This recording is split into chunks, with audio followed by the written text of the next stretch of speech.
Joseph, realizing this, fell upon his father's face, weeping and kissing him.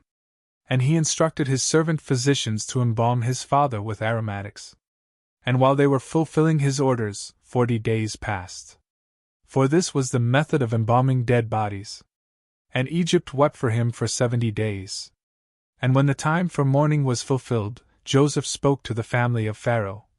If I have found favor in your sight, speak to the ears of Pharaoh. For my father made me swear, saying, See, I am dying. You shall bury me in my sepulchre which I dug for myself in the land of Canaan. Therefore I shall go up and bury my father, and then return. And Pharaoh said to him, Go up and bury your father, just as he made you swear. So as he went up, all the elders of the house of Pharaoh went with him, along with every patriarch in the land of Egypt. And the house of Joseph with his brothers, except their little ones and flocks and also the herds, which they left behind in the land of Goshen. Likewise he had in his company chariots and horsemen. And it became a crowd without restraint. And they arrived at the threshing place of Atad, which is situated beyond the Jordan.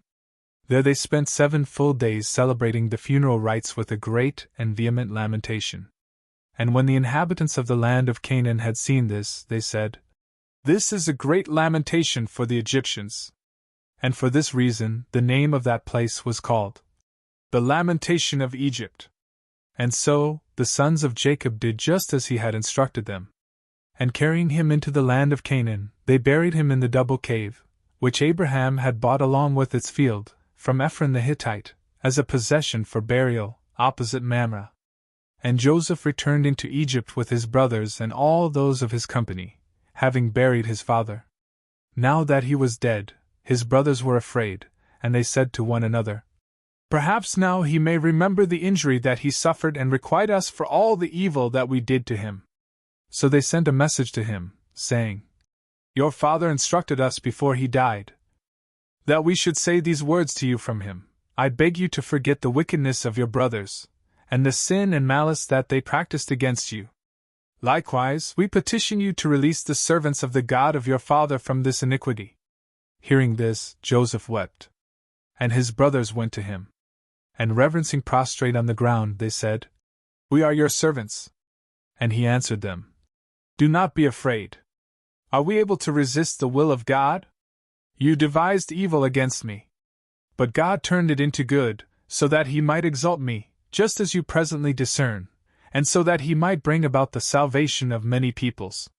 Do not be afraid. I will pasture you and your little ones. And he consoled them, and he spoke mildly and leniently. And he lived in Egypt with all his father's house, and he survived for 110 years. And he saw the sons of Ephraim to the 3rd generation. Likewise the sons of Machir, the son of Manasseh, were born unto Joseph's knees. After these things happened, he said to his brothers, God will visit you after my death, and he will make you ascend from this land into the land which he swore to Abraham, Isaac, and Jacob.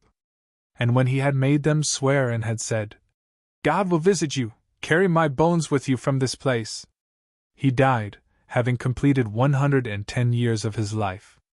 And having been embalmed with aromatics, he was laid to rest in a coffin in Egypt.